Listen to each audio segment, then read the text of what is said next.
लोकनायक जयप्रकाश अंतर्जातीय अध्ययन विकास प्रतिष्ठान, जयप्रकाश फाउंडेशन, मनमोहन चौधरी स्मारक ट्रस्ट और लोहिया एकाडेमी पक्षर स्वाधीनता आंदोलन दुई महान सिपाही लोकनायक जयप्रकाश नारायण 123तम जयंती और विप्लवी मनमोहन चौधरी 110तम जयंती अवसर में गतकाली 11 अक्टोबर 2025 शनिवार दिन 11:30 समय एक आलोचना सभा भुवनेश्वर लोहिया एकाडेमी ठारे अनुष्ठित हो जाइछि।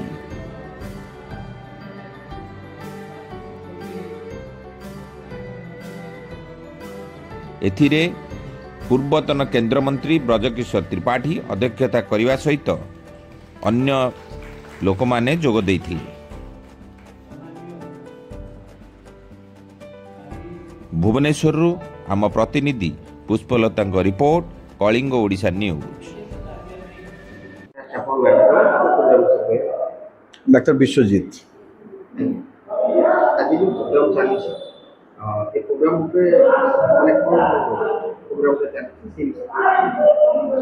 आज भारत वर्षर इतिहास दुई जन महान विप्लवी तांकर आज जन्मदिन।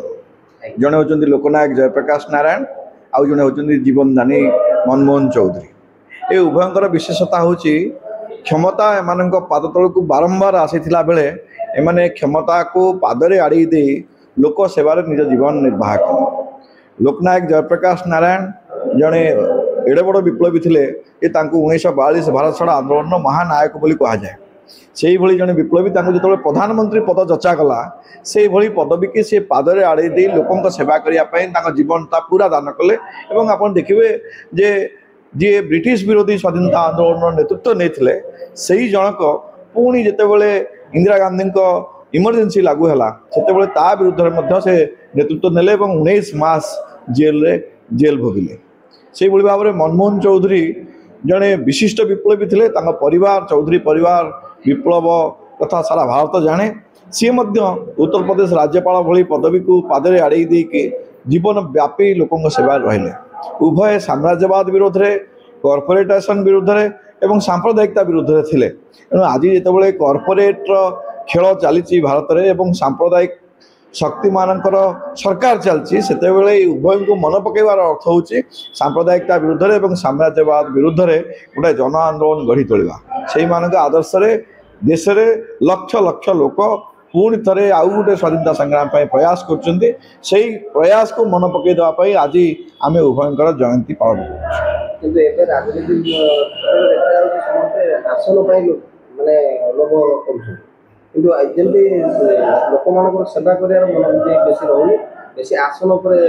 नहीं। जिते जयप्रकाश नारायण थे से आसन कांगाल लोक थे किंतु समस्ते जे आसन कांगाल हे से कथा नुह। जमती जयप्रकाश नारायण मनमोहन चौधरी भाई हजार हजार से विप्लवी मैंने थे जो मैंने देश को स्वाधीन कर परवर्ती समय देशर इमरजेंसी लागू करके देशर मौलिक अधिकार को छड़े नेला बेले जो लड़ाई करमती आज भी आदर्श अनुप्राणित लोक मैंने ये अच्छा जो मैंने से विप्लव को आगे नापी प्रयास कर आज भी से ही देश में आउ गोटे स्वाधीनता आंदोलन करके सफल करेंगे ये विश्वास लोकंर रही। जो राजनीति क्षेत्र में जो मैंने अच्छा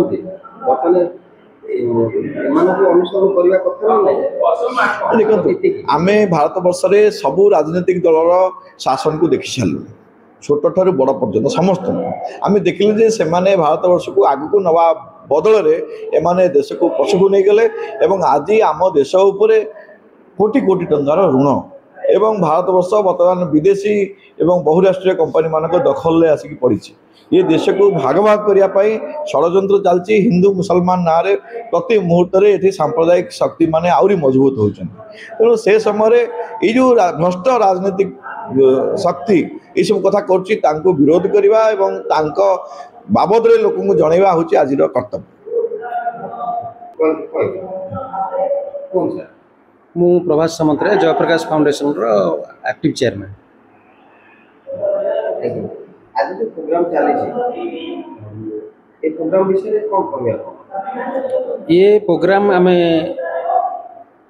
अनेक दिन है करी आसुचु एवं आमर जो महापुरुष जो माने त्यागरे ये देश स्वाधीन है आम आज जो गणतंत्र पाइचे जो मूल भित्तिभूमि थिला लड़ाई करी गणतंत्र को आणिले देश को स्वाधीन कले से भली बरपुत्र मान मन पकड़ाई आम अनेक दिन है प्रयास जारी रखीचु एवं से जो कथा कही देश केमती हवा दरकार देशर नागरिक केमती हवा दरकार देशर शासन केमती हवा दरकार गणतंत्र केमती साधारण लोक बुझे और साधारण लोकर भागीदारीटा शासन व्यवस्था भितर हेले देश जाइए आगेब से जो जो कथा कही जार निहाती आवश्यकता रही समाज पाई देश पाई से सब विषय को लेकर मन पकड़ाई लोक मान आम कार्यक्रम करछु